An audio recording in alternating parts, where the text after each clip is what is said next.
do sentido espiritual. Então o que eu fiz? Eu pude fazer porque para falar da reforma protestante, são muitos aspectos, muitos aspectos. Então eu gostaria de trazer algo que talvez poucos saibam, de uma maneira geral, falar de reforma protestante. As mentes e os estudos estão voltados para a questão teológica, né, do famoso do sola fide, sola gratia, sola escritura e solus Christus, que foi a reforma proposta por Martinho Lutero, 1516, mas não foi somente isso. Eu gostaria, e o pastor Giovanni, quando chegar na época da reforma, vai estar falando sobre as solas, não é isso, pastor Giovanni? Eu já estou colocando você no compromisso agora também, viu? 31 de outubro.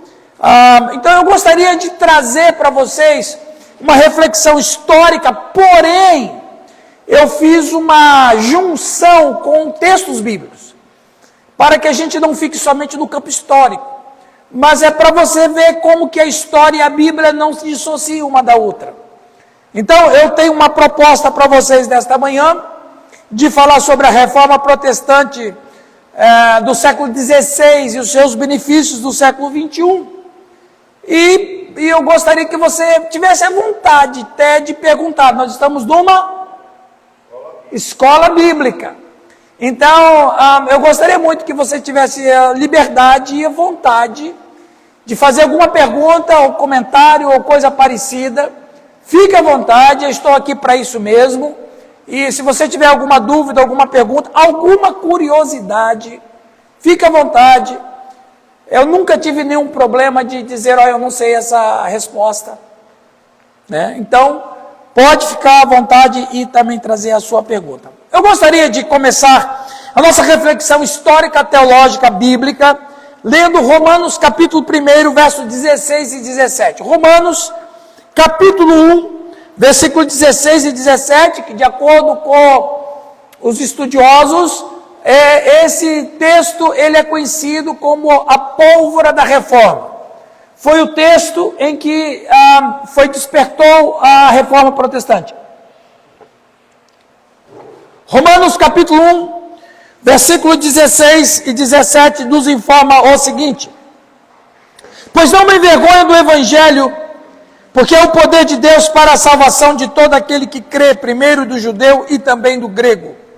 Visto que a justiça de Deus se revela no evangelho, de fé em fé, como está escrito, o justo viverá por fé. A reforma protestante, ela não só revolucionou a teologia, mas também a reforma protestante influenciou a política, as artes, a ciência, a educação, a economia, a cultura, os direitos humanos, direito à vida e serviço público. Você sabia que a escola pública que você leva seus filhos ou seus netos é herança da reforma? Vou mais!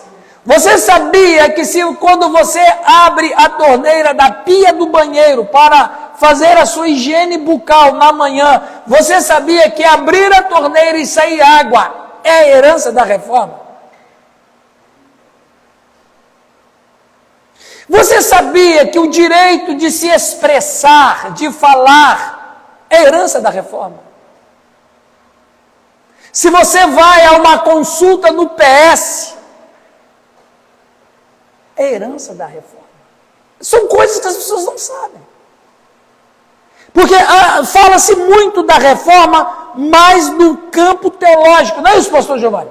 E a minha proposta é outra nesta manhã. Quero trazer os princípios da reforma no campo social. A liberdade de expressão. Preste atenção, Sérgio. Liberdade de imprensa. Foi a reforma que deu.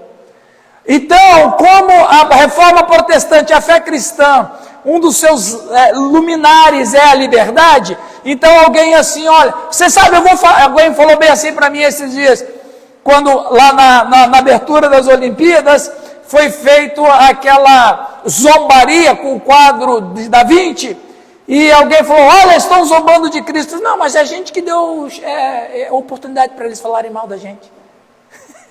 Então, Então está tudo certo. Né? Então, nós demos a oportunidade para a sociedade dizer, eu não acredito em Jesus Cristo. Tá bom. A gente que deu essa chance de você falar isso da gente. Agora, depois você vai se ver com Deus. Mas é isso aí. Herança da reforma. Ok? Então, eu gostaria de trazer então para vocês que a reforma protestante, ela tem esses aspectos políticos, econômicos, sociais, teológicos e de outras ordens também. Que nós vamos estar aqui, junto com um pouco com história e a Bíblia, trazer para vocês, ok? E mais, a reforma protestante também revolucionou a ciência. A ciência. Eu também vou trazer isso tudo aqui para vocês depois também. Eu gostaria de, em primeiro lugar, dizer a primeira contribuição da reforma, né, entendendo que a reforma protestante trouxe mudanças além da teologia, contribuiu para o desenvolvimento da sociedade tal como conhecemos hoje.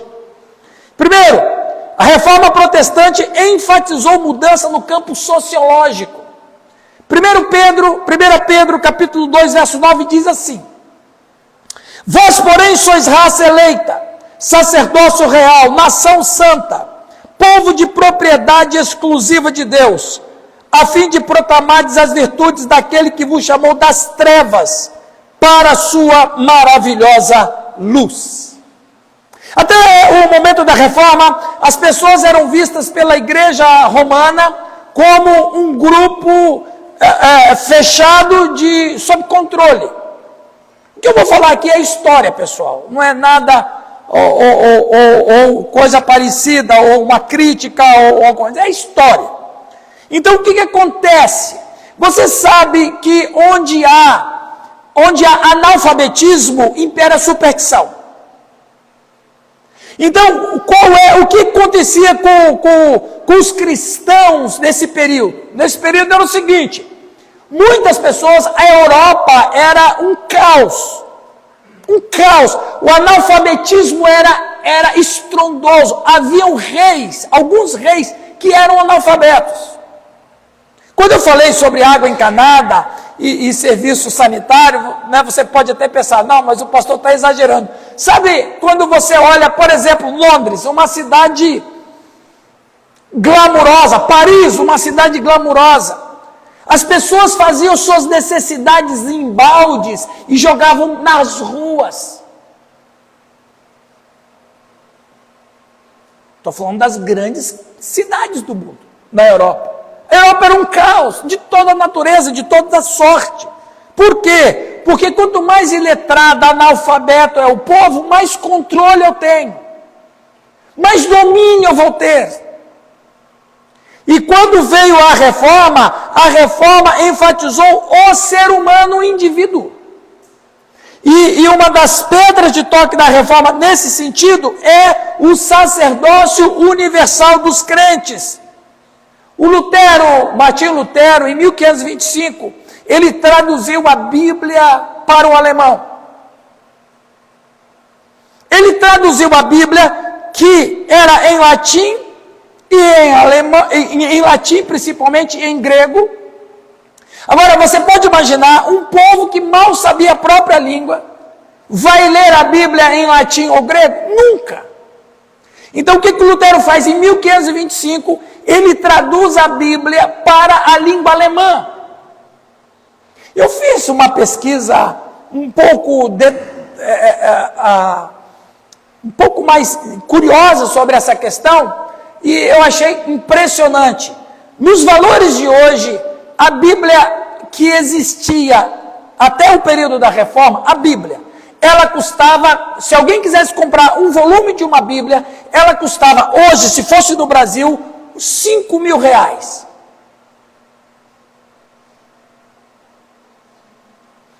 A Bíblia que foi traduzida por Lutero, se fosse hoje no Brasil, sabe quanto que custaria? 15 reais. Eram alguns guinéus. Então, o que acontece? A reforma enfatiza o seguinte: Cada pessoa é um indivíduo e cada indivíduo tem que conhecer a Deus através da Bíblia. Então, não é o padre, o cônego, o frade, o papa que vai dizer o que a Bíblia fala, mas cada cristão vai poder entender a mensagem de Deus na sua própria língua. A proposta da reforma veio exatamente para trazer ao indivíduo o senso de ser. Porque ninguém era. Todo mundo se sentia como se fosse um boneco, como se fosse um fantoche, como se fosse vai para lá, vem para cá, sai daqui, vai para ali. Não, a reforma enfatiza o indivíduo. Essa mudança social foi importante para a construção do ser. As pessoas podem passar a pensar por si só. Não é eu que penso por vocês, vocês podem pensar por si só. A Bíblia diz em Apocalipse 1:5, e da parte de Jesus Cristo, que é fiel testemunha, o primogênito dentre os mortos, e o príncipe dos reis da terra, aquele que nos amou e em seu sangue nos lavou de nossos pecados, e nos fez reis e sacerdotes para Deus e seu Pai, e a Ele a glória e poder para todos sempre. Amém. Então a reforma protestante enfatizou o princípio universal do sacerdócio universal. Aí você vai falar assim, não, mas isso é legal, eu acredito assim, amém. Mas vai acreditar isso no século XVI? Quem que era o único sacerdote? Quem? O Papa, o padre. Nada contra o Papa, nada contra o padre, eu estou citando uma questão histórica. Não, agora a reforma diz, não é só o Papa que é sacerdote, cada cristão é um sacerdote.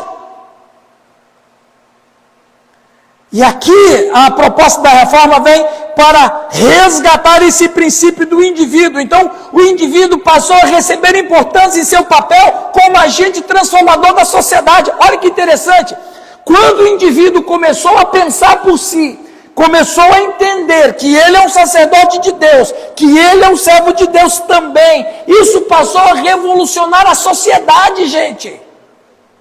Começou a ter transformações notórias da sociedade, o povo começou a progredir, o povo começou a melhorar até mesmo a sua própria saúde física, mental, espiritual e psicológica. Então, veja, hoje nós temos a questão do indivíduo. Você tem liberdade de pensar, o que não podia fazer até o século XVI. E outro detalhe, viu, jovens, principalmente que estão me assistindo nesta manhã. O princípio da reforma dentro dessa perspectiva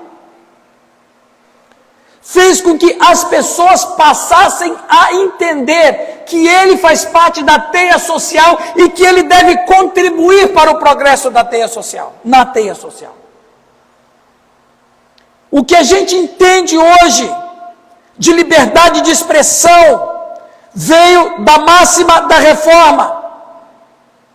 Você tem a livre espontaneidade de estudar as Escrituras, interpretar as Escrituras, servir a Deus com as Escrituras em prol da sociedade. Então, essa questão de liberdade de pensamento e liberdade de expressão só veio depois da reforma.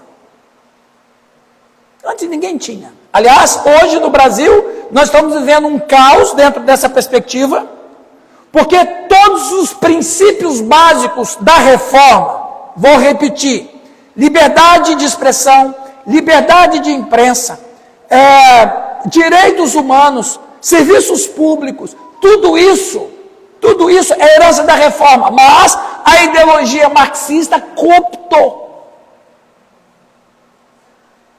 Olha que coisa interessante, tudo que a gente vê hoje em prol da sociedade ter progresso, a ideologia coopta, sequestra e passa a ser quase como no século XVI. Só que agora não na pele religiosa, mas na pele ideológica. Tá?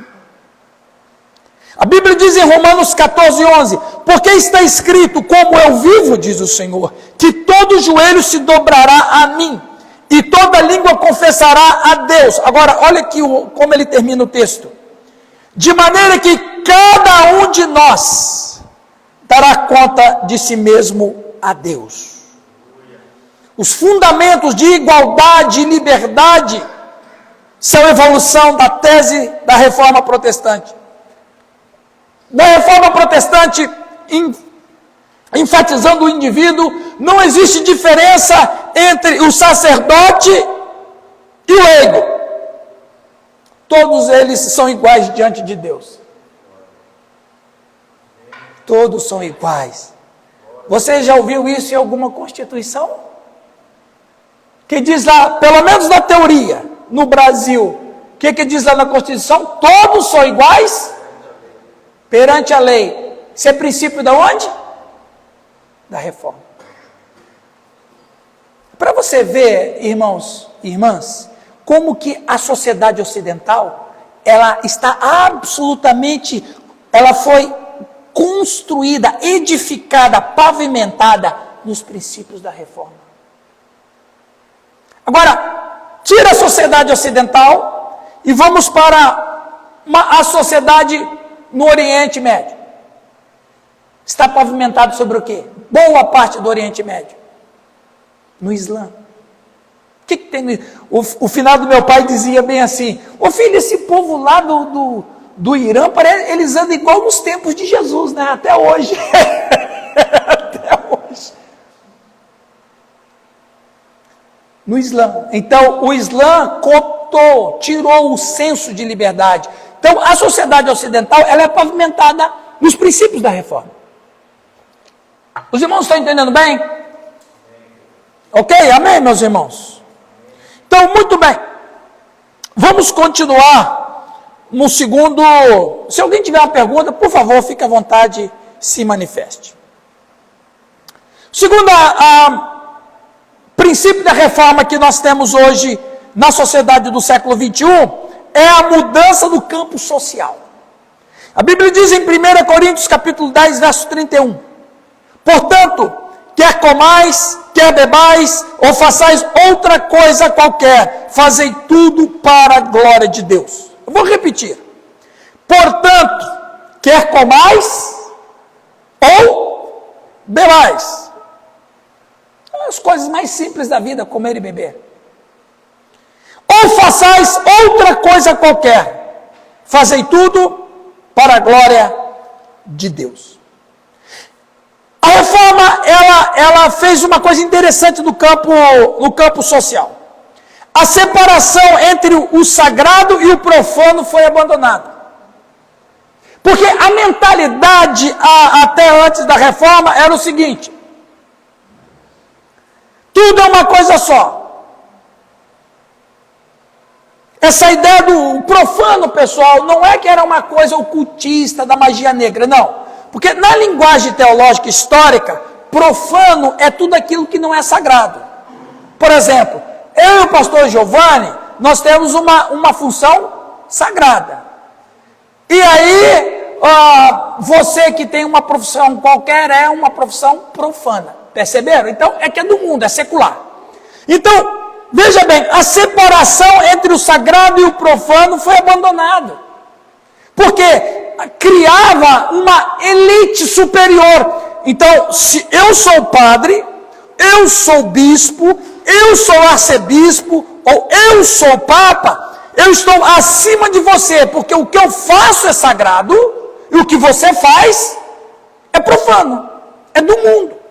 Daí que nós temos a origem do termo mundanismo, ou mundano. Fulano é mundano, ciclano é mundana. A gente traz essa palavra. Um dia um rapaz falou assim, muitos anos atrás, um rapaz falou assim para mim: pastor, eu estou namorando uma menina aí e tal. Meu irmão, que bênção. Quem é essa garota? Pastor, ela é a menina do mundo. Eu falei, ainda bem, né, que não é de Marte. Então, a proposta da reforma é o seguinte: não existe nada que não seja sagrado e profano. Tudo é sagrado. Preste atenção que coisa interessante. Olha que princípio da reforma esse princípio que a reforma ela trouxe para o mundo. Um sapateiro um dia perguntou assim para o Dr. Martinho Lutero. Ele foi um homem convertido a Cristo, porque ele entendeu a mensagem da reforma, ele se converteu a Cristo, a Deus, e um dia ele perguntou assim, porque ele tinha um problema sério por causa dessa questão do sagrado e profano. Ele perguntou a ele assim, como é que ele poderia servir a Deus como cristão melhor? Porque naquela época, servir a Deus era só padre. Servir a Deus era só quem tinha um ofício religioso. Todos eram mundanos, todos eram profanos. E um dia, esse sapateiro, muito preocupado, e puxa, eu sou um sapateiro, e o meu serviço é mundano, é profano, mas eu quero servir a Deus. Daí ele perguntou para Martinho Lutero, doutor Martinho Lutero, o que eu posso fazer para melhor servir a Deus? Ele diz, faça um bom sapato, cobre um preço justo, e assim você estará glorificando a Deus.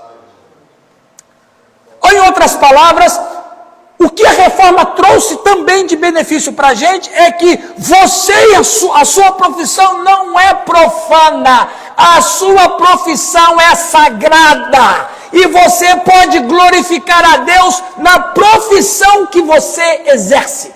Amém. Glória a Deus.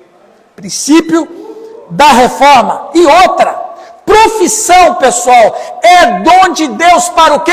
Para o progresso da sociedade. Às vezes as pessoas pensam que Deus é o quê? Que Deus é um criador que fez todas as coisas, deu algumas ordenzinhas para o pessoal aí, daí ele fica medindo se você está fazendo certo ou errado. Não! À medida em que o homem vai evoluindo na tecnologia, Deus vai revelando novos talentos. Por exemplo, precisa de telefonista. A minha afinada mãe, na década de 60, ela era telefonista. Pouca gente tinha telefone, então usava-se, não é? Ligava para Lembra, Sérgio, quando você era telefonista? Você lembra, né? Tira fio, põe fio aqui, tira fio ali e tal. Não existe mais. Não existe mais. Ninguém hoje faz curso de datilografia. Quem tinha curso de datilografia, uau!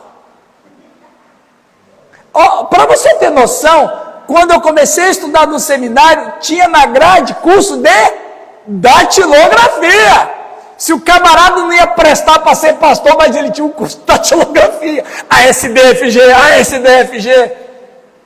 Não tem mais.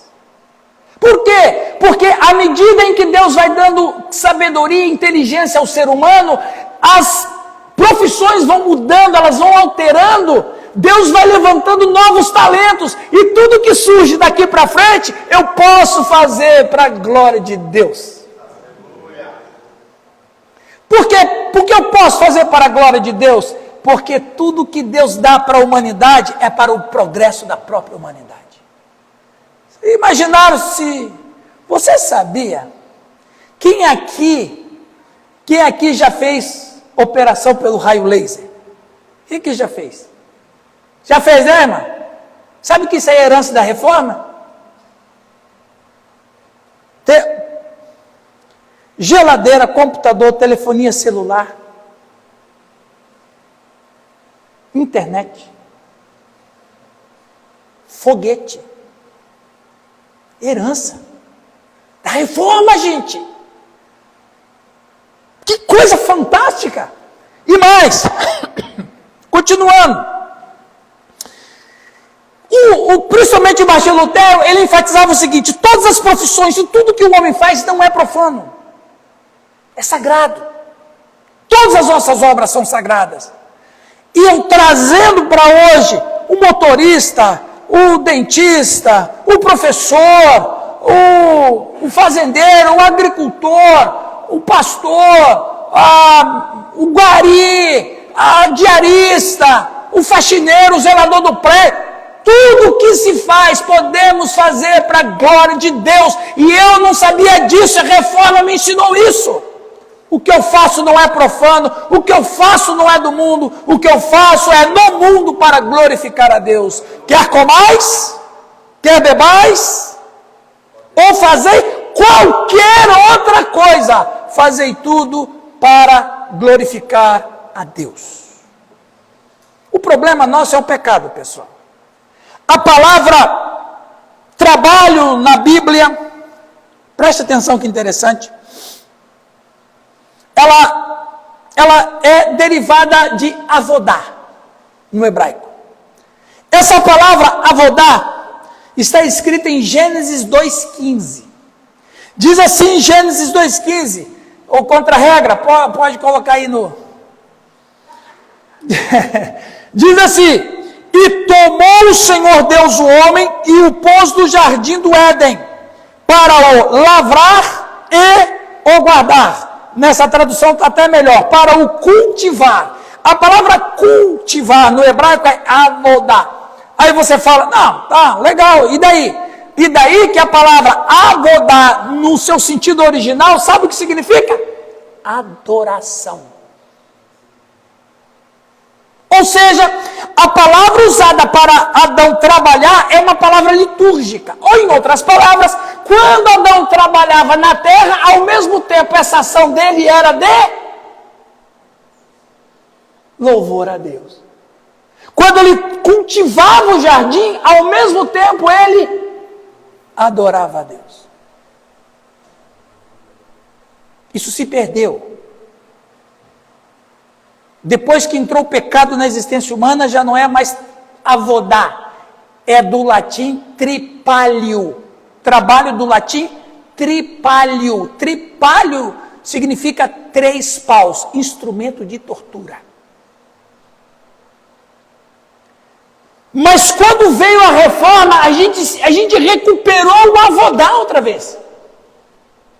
Ou seja, tudo que eu faço para a glória de Deus. Não existe sagrado e profano, tudo é sagrado. Romanos 11:36, porque dele, por ele, nós cantamos isso, não é? Porque dele, por ele, para ele são todas as coisas. Ora, se tudo que se faz para Deus é culto, e se todas as coisas são para ele, então tudo que você faz é para a glória de Deus. Você é dona de casa. Quando você arruma a tua casa, é para a glória de Deus. Sim. Não entendi. Aham. Eu não estou entendendo. Sim. Aham. Aham. Aham.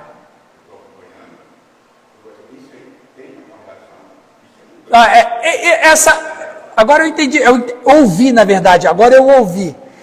Essa questão, qual é o seu nome? Valdir. Essa questão é uma questão escatológica. Na verdade, a terra prometida é a terra em si. Agora, o povo de Israel é outra situação, ok? Mas o pastor Giovanni pode... Tudo que está acontecendo lá são sinais da vinda de Jesus Cristo. São sinais. Então, esse assunto é escatológico, mas não tem relação com o que a gente está falando aqui, ok? Obrigado, meu irmão. Muito bem. Os irmãos estão entendendo, meus queridos? Você quer saber uma coisa? A cidade de Genebra, na Suíça, que foi uma cidade afetada pela reforma muito... Aliás, a cidade de Genebra é uma cidade berço da reforma protestante. Lá se fez o primeiro parto por serviço público, em 1545. Em Genebra começou, sabe o quê? Começou a polícia militar. Aí, ó, a polícia militar é da reforma também, meu. Começou a polícia militar em Genebra, água encanada, hospitais, parto de infantes, regulamentado e assistido por profissionais da área, era obrigação em lei. A reforma protestante mudou o campo social. Mudou o campo social. O Lutero tinha uma frase que ficou marcada na história. Quando a gente fala de Lutero, pastor Giovanni, mão no coração. Ele dizia, quando a escola progride, tudo progride. Vocês sabiam que as grandes universidades da Europa e dos Estados Unidos também vieram depois da reforma? Então, a frase também era o seguinte, Lutero dizia, o ensino deveria chegar a todo o povo, nobre e plebeu, rico e pobre, deveria beneficiar meninos e meninas, avanço notável. Serviço público, a educação tem que chegar em todos os lugares. Na opinião de Lutero, o reformador, o Estado tinha o dever de obrigar os seus súditos a enviar seus filhos à escola. Que interessante! Tinha que obrigar os pais a colocar os seus filhos na escola. Você não vê isso hoje também? Se os pais não levam os filhos à escola, o conselho tutelar, por denúncia, pega esses filhos, põe numa instituição e vai levá-los para a escola. Isso é princípio da reforma. E mais, o Lutero também incentivava todos eles a prestar serviço militar para a sua defesa e prosperidade da nação. A primeira universidade protestante, a Philips Universitat Marburg, fundada em 1527, foi recomendação de Martinho Lutero. A expectativa era criar um aperfeiçoamento dos eruditos e religiosos, pregadores e leigos. Os primeiros cursos que foram oferecidos nessa universidade protestante foi teologia, direito, medicina e filosofia. Tá bom ou não? Vamos adiante. Na Suíça, com Jean Calvino, o reformador suíço, a Academia de Genebra foi criada em 1559. Era necessário isso. Vamos adiante. Em penúltimo lugar, um outro benefício que a reforma protestante trouxe para o século XXI foi no campo econômico. Provérbios 6:6 diz assim: vai ter com a formiga, ó preguiçoso, considera os seus caminhos e ser sábio. Não tendo ela chefe, nem oficial, nem comandante, no estio prepara o seu pão. Na cega ajunta o seu mantimento. Ó preguiçoso, até quando ficarás deitado? Quando te levantarás do teu sono? Um pouco para dormir, um pouco para toscanejar, um pouco para encruzar os braços em repouso. Assim sobrevirá a tua pobreza como um ladrão e a tua necessidade como um homem armado. Preste atenção, irmãos.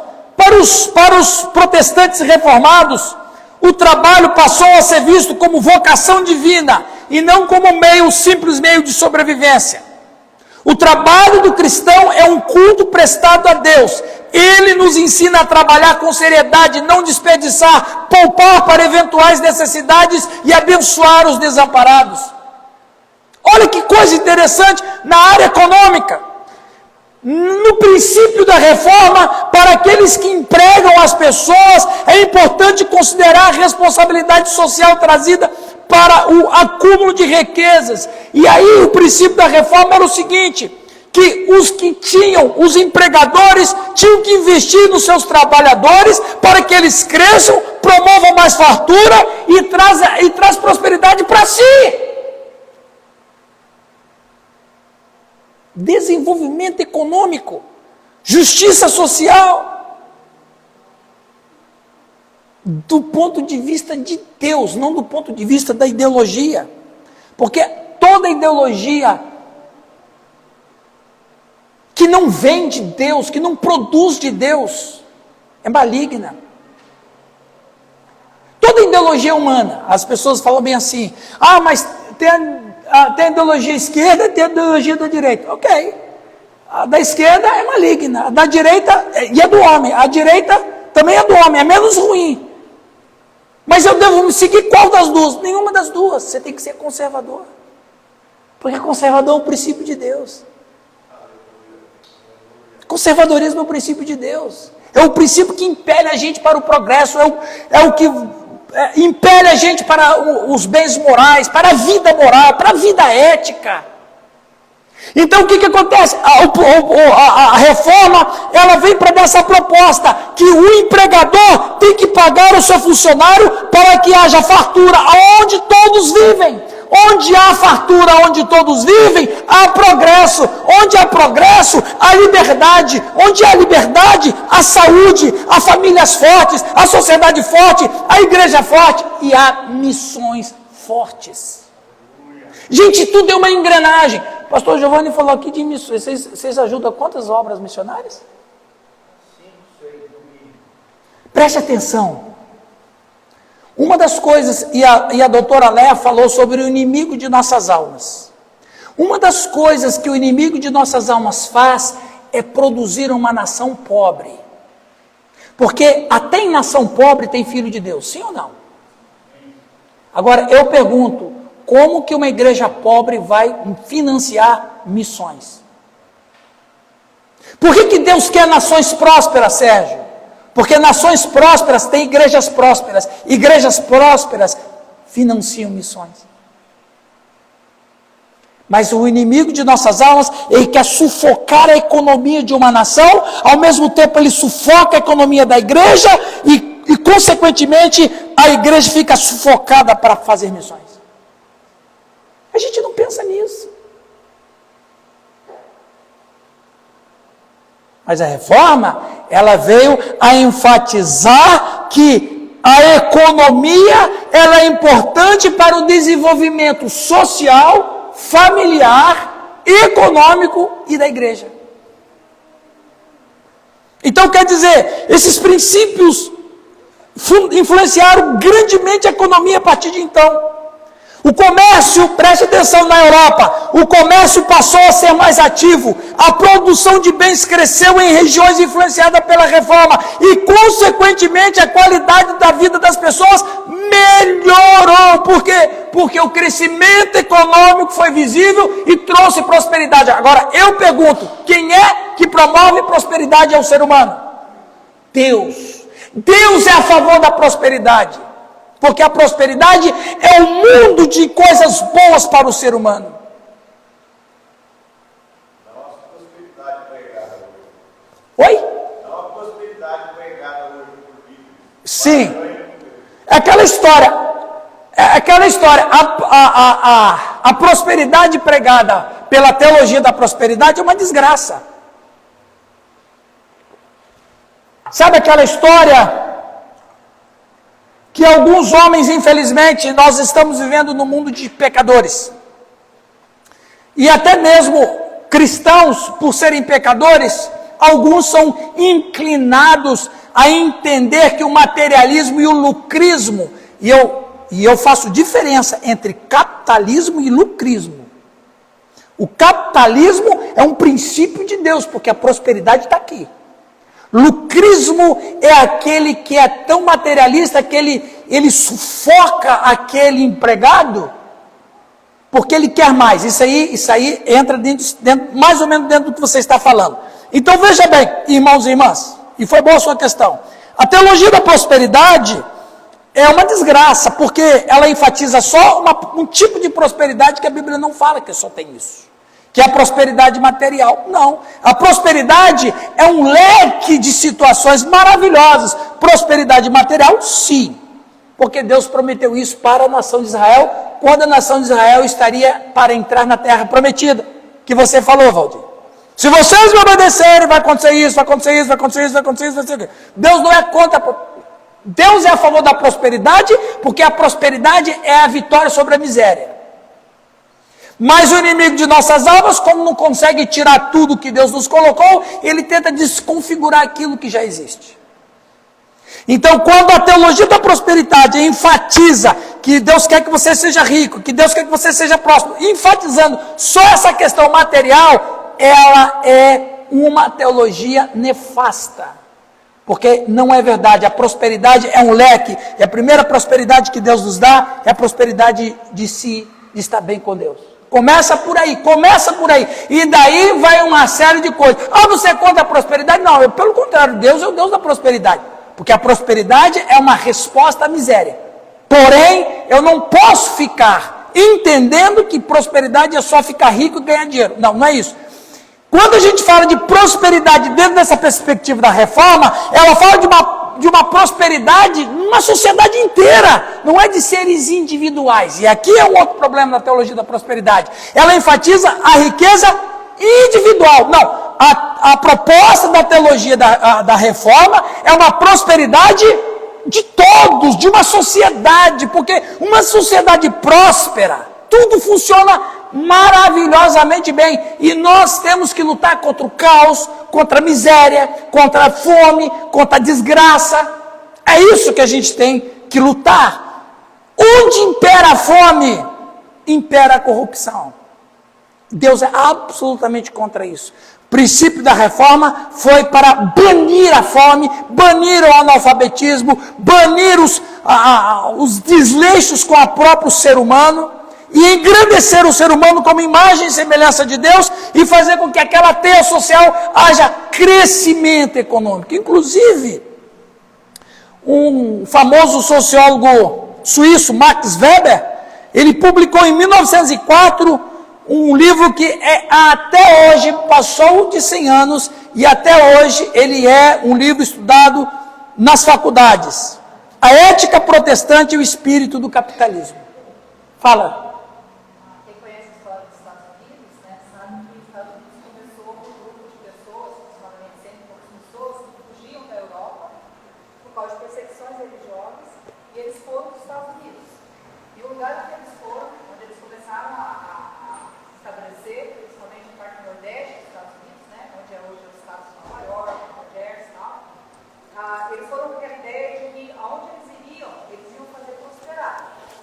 E eles iam levar a fé deles junto. Os Estados Unidos, né, foi fundado depois do Brasil, depois de muitos outros países americanos, e hoje ainda é a maior nação do mundo. Mas muitos dos princípios que os Estados Unidos têm como nação é Deus. É na Constituição deles, que é a área constituinte desde o início que eles foram independentes e até a última mesmo, a nossa já é a oitava, né? Na moeda deles, os princípios deles, os valores deles. Os Estados Unidos sempre foi uma grande nação. Tem perdido agora porque tem se desviado desse princípio, né, de Deus estar como base.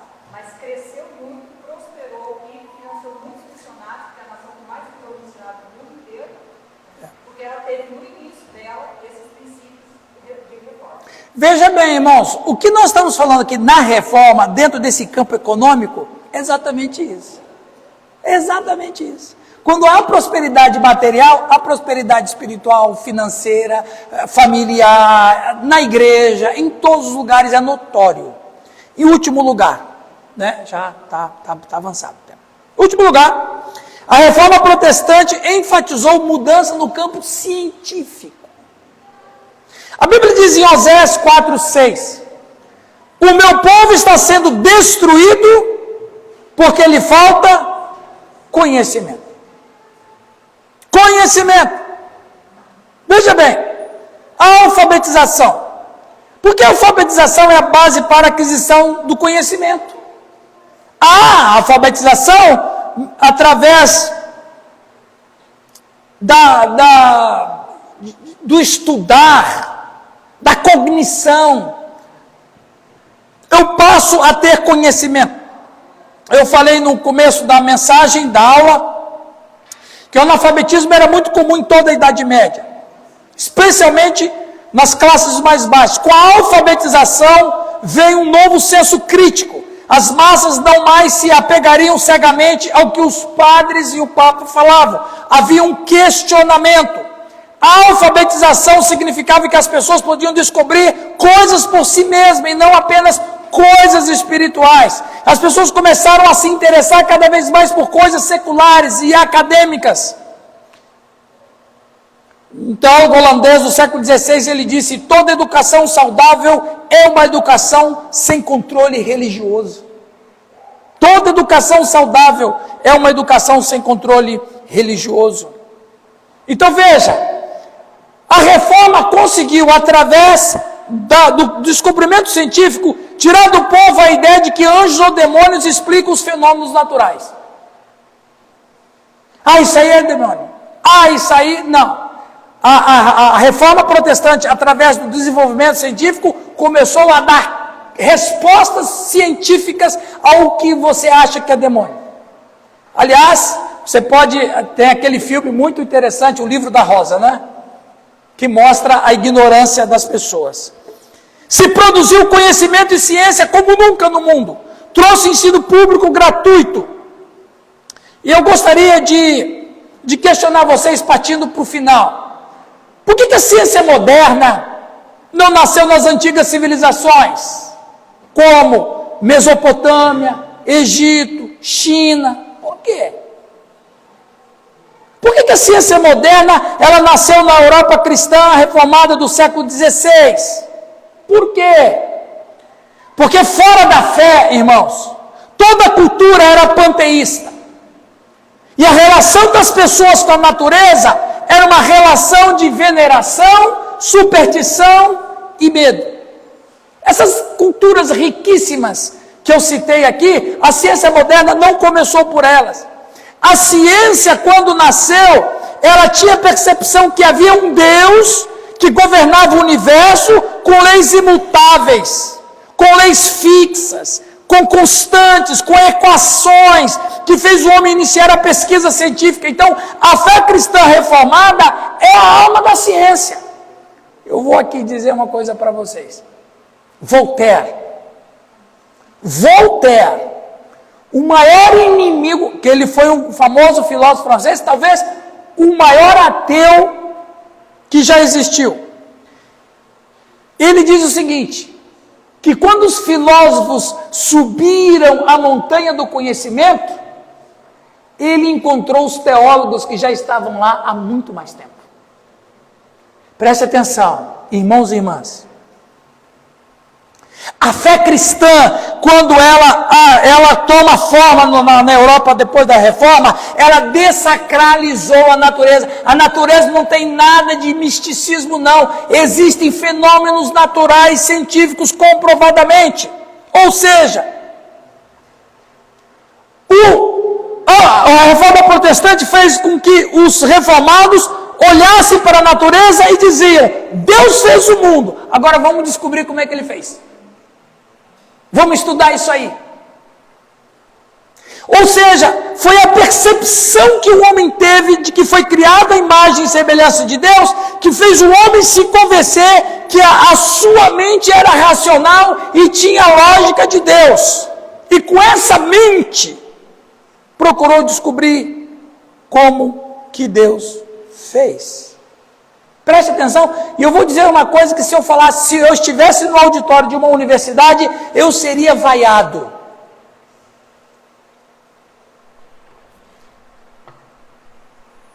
O pressuposto maior da ciência é a existência de Deus.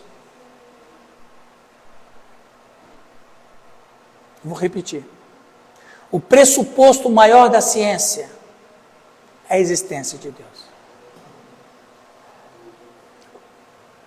Deixa eu dar alguns nomes para vocês aqui. Sir Isaac Newton.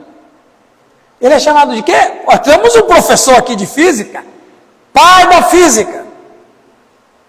Cristão protestante. Louis Pasteur, famoso bacteriologista francês, cristão protestante. Sabe como ele morreu? Ele estava muito doente.